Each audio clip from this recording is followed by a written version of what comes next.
querido, seja muito bem-vindo a mais um culto. Segunda-feira, 19h30, invadimos a vossa casa para levar uma mensagem muito especial da parte do Senhor. Eu amo a palavra. Eu não sei se você, em algum momento, você pode até amar tudo, teus filhos, tua família, teus amigos, seja quem for, eu não tenho nenhum problema, mas eu te aconselho você a amar a palavra, amar a voz do Senhor, amar a palavra. É a única coisa que transforma, cura, devolve aquilo que o homem não conseguiria devolver, traz um ânimo, transforma a tua realidade.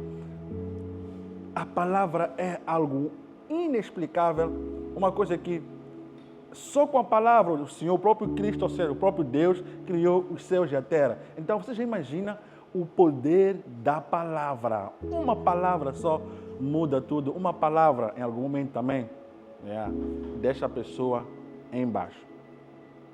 Vamos ler aqui um versículo muito especial. Abra comigo Mateus. Mateus é o primeiro livro do Novo Testamento, logo no versículo 22. E passo a ler. Logo em seguida, insistiu com os seus discípulos para que voltassem ao barco e atravessassem até ao outro lado do mar, enquanto ele despedia as multidões. Vamos orar? Pai, obrigado. Pai, não é um dia de entretenimento, Senhor, não é um dia para recriar ou refazer uma história, seja lá de quem for. Não queremos fazer biografia ou de alguém, Pai, não. Nós queremos falar e ouvir simplesmente a Tua voz. Fala conosco, Senhor, através do Seu Espírito, Papá da Glória. Papá, restaura, Papá da Glória, aquilo que foi destruído, aquilo que foi nos ameaçado, Senhor, que esta palavra devolva, Papá, a essência, Senhor, a ideia, Papá da Glória, de quem Tu és, Senhor. Papá, nós não somos nada sem Ti. Tu és a videira e nós somos os ramos, Senhor. E sem Ti, nada podemos fazer, nada podemos conquistar, nada podemos, Papá da Glória, dizer sem que antes Tu digas. Não podemos avançar sem que antes Tu avances, Senhor. Precisamos de Ti, Papá. We need You, God, Papá da Glória. Cancela toda a agenda do inimigo, cancela todo o mal do inimigo, cancela toda a contenda do inimigo, Papá da Glória. Que esta mensagem alcance a quem está da outra tela, Senhor, a precisar de um renovo, Senhor. Só com esta palavra, Senhor, tudo pode mudar. Eu te louvo e te agradeço, Senhor, pois nem olhos viram, nem ouvidos ouviram e jamais penetrou no coração do homem aquilo que o Senhor tem preparado para aqueles que Tu ama. E quem ama esse bom Deus, dê um amém. Na tempestade, qual é o seu nível de fé? Eu não vou falar só da tempestade, me refiro chuvosa que tivemos recentemente, ou a tempestade, a tsunami. Vamos lá, não é isso que eu quero falar aqui hoje. Embora que tenha um pouco desta realidade, eu quero que você entenda que nós, como CIS, levamos a palavra do Senhor, mas para que você coloque em diferentes níveis de entendimento na tua cabeça. Qual é a tua tempestade financeira hoje em dia? Quantos zeros a tua conta bancária tem? Menos. Qual é a tua tempestade emocional ou no teu relacionamento? Como dizem, está a pipocar ou o quê? Qual é a tua tempestade com os seus filhos? Aos cuidados, alguns estão nas drogas, alguns estão perdidos, alguns nem sabem o que fazer, aonde encontrar o seu rumo. Qual é a tua tempestade hoje? Qual é a tua tempestade? Às vezes nós acordamos de manhã e recebemos notícias tristes que nos deixam sem ânimo. É tempestade. Às vezes nós recebemos convidados ou convites que até nos deixam sem ânimo. É uma tempestade. Qual é a tua tempestade hoje? Mas aqui, eu quero que você entenda. A tempestade de Jesus começa primeiro com um dia triste. É isso. Ele começa com um dia triste em que recebe a informação que o seu amigo, João Batista, havia sido dissipado. E sendo Jesus como Jesus, não é a circunstância que para com que ele continue a servir. Ele, mesmo recebendo informação triste, situações tristes, ele nunca para de servir. Após isso, o próprio Jesus, ele continua a sua jornada, mesmo tendo recebido essa notícia triste, e ele vai para um ambiente onde ele pregava, ensinava, só que de repente surgiu uma situação de fome. Aí ele pergunta se alguém, os discípulos, assim que é, dão uma ideia de mandar evacuar as pessoas. Ele disse, não, de certeza que alguém ou alguma coisa temos aqui para comer. Ou alguém tem alguma coisa para disponibilizar para comer. Aí um menininho disponibilizou 5 pães e 2 peixes. E ele faz aquele milagre e que todos comeram na fartura, e sobrando, e todo mundo ficou feliz. E o próprio Senhor teve que expulsar. Só que neste momento, Jesus precisava sair para ir orar. Mas ele, por sua vez, no versículo 22, diz assim logo, em seguida Jesus insistiu. Ele insistiu com que os discípulos entrassem no barco. Não foi o Satanás que insistiu. Não foi o Satanás que propôs. O próprio Cristo, o próprio Deus, o próprio Jesus, aquele que deu a vida por nós, insistiu com que os discípulos entrassem no barco e que eles passassem do outro lado do lago, enquanto ele ia para o outro lado. E, por sua vez, ele despedia da multidão, após ele ter oferecido um banquete, assim que é para este povo. Depois de mandá-las para casa, Jesus subiu sozinho a fim de orar. Diga, Jesus subiu sozinho a fim de orar. Eu não tenho problema quando você ora com 2 pessoas ou 3 ou mais. A própria Bíblia deixa bem claro que o próprio Deus está entre essa oração. Mas é maravilhoso quando você tira um tempo de solitude para ter uma intimidade com Deus. E o próprio Cristo mostra que você não vai ter intimidade genuína com multidão cercada, ainda com os seus discípulos cercados. Você precisa reservar um tempinho para orar a só com Deus. Quantas notícias tristes nós recebemos? Ele recebe uma notícia triste do seu amigo João Batista. Isso mexeu com ele. Isso mostra que Jesus também tem sentimento. Mas ele tira um tempinho para orar. Ele tira um tempinho para orar sozinho. Enquanto isso, os discípulos, distantes da terra firme, lutavam contra as ondas. Quando Jesus se despede, tanto da multidão, como também dos seus discípulos, aí começa uma tempestade. Eu não sei explicar por que essa tempestade veio. Eu não sei dizer o que aconteceu. O que eu sei dizer é que Jesus insistiu com que os discípulos entrassem no barco. E quando entraram no barco, há uma tempestade que estourou.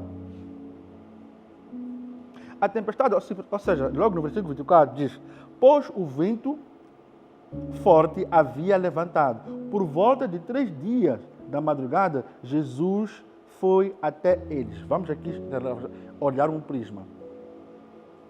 Jesus fica, o primeiro dia que se despede, começa uma tempestade.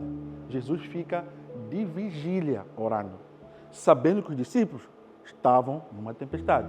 No segundo dia, Jesus estava de vigília a orar, sabendo que os seus discípulos estavam numa tempestade. No terceiro dia, Jesus, ele estava de vigília, sabendo que os seus discípulos estavam a orar. No quarto dia, Jesus estava de vigília, sabendo que os discípulos estavam a orar. Eu fui investigar um pouquinho mais. Pelas 2 vezes, atenção que não estou a ler a tempestade na qual Jesus dormia. no barco com os discípulos. Não, eu me refiro daquela tempestade que Jesus insistiu com que eles entrassem no barco. Ei, nem tudo é o diabo. Às vezes Deus tem um plano para que, na verdade, Ele veja, Ele conheça o nível de fé que você tem para com Ele. Ele conhece aquilo que você pode aguentar, aquilo que você pode fazer, aquilo que você pode dar. Ele sabe. Ele sabe. Mas se Ele permitiu com que essa tempestade viesse, também a Bíblia não diz que Ele permitiu a tempestade. Mas o que eu entendo é que se Ele deixou, insistiu com que os discípulos entrassem no barco, alguma coisa o próprio Cristo queria ensinar. E quando eu olho 4, eu me recordo que para Jesus ir salvar, ou acordar, ou ressuscitar Lázaro, Ele levou 4 dias.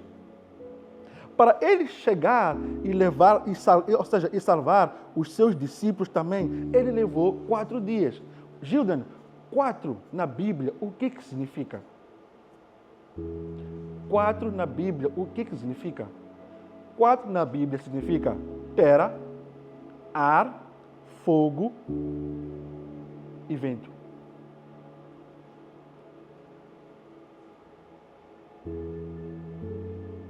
Este é o significado que eu mais encontrei dentro de... Porque eu entendia. Se 3 é a Trindade, Deus Pai, Filho e o Espírito. 7 é a excelência, o tempo que Deus levou para criar os céus e a terra. E 4, o que é? Terra, fogo, ar e água. E vento, aliás. Deus, por sua vez, o próprio Cristo, por volta de 3 dias, ou seja, por volta das 3 da madrugada, no 4º dia, Jesus foi até eles caminhando sobre as águas. Quando os discípulos o viram caminhando sobre as águas, ficaram aterrorizados. Ei, me parece que vem um fantasma. Pergunta se esse demônio que lhe cerca ou que tende a lhe aterrorizar, se ele consegue te fazer andar sobre as águas. O único que pode lhe fazer andar sobre as águas é Jesus, da tribo de Judá, aquele que ofereceu o seu corpo como holocausto para que eu e tu não perecêssemos, mas que tivéssemos a vida eterna. Aí depois, os discípulos gritam: "Ei, é um fantasma!" Gritou, cheios de medo. Imediatamente, porém, Jesus disse: "Não temam, não temam. Coragem, sou eu." E você tem como confirmar? Deus te permite que você confirme se é fantasma ou se ele é Deus. Deus é Espírito. Importa que você o adore em espírito e em verdade. Então Pedro gritou: "Se realmente o Senhor, se realmente és tu, ordene que eu vá a caminho sobre as águas onde o Senhor está." E Jesus respondeu: "Venha, venha, venha, venha, ei, venha, venha, venha." Se o próprio Cristo confirmar, quer casar, venha. Se Ele confirmou, venha. Quer abrir empresa, venha, venha, venha, venha.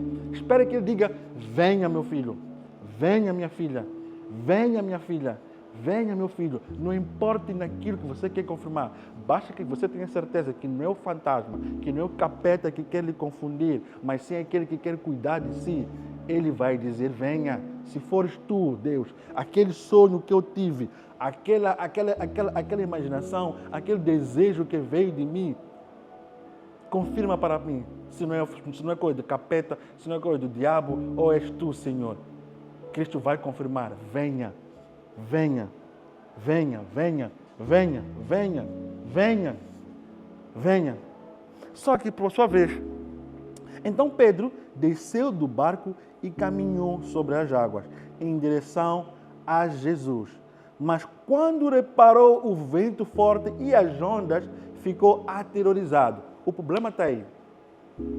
O que estraga a nossa vida com Deus, na questão da fé, é naquilo que queremos nos apoiar. Se você confia em Cristo, não precisa se apoiar em mais nada. Não precisa se apoiar em mais nada.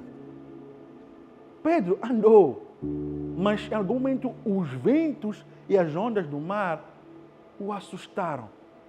E ele afundou.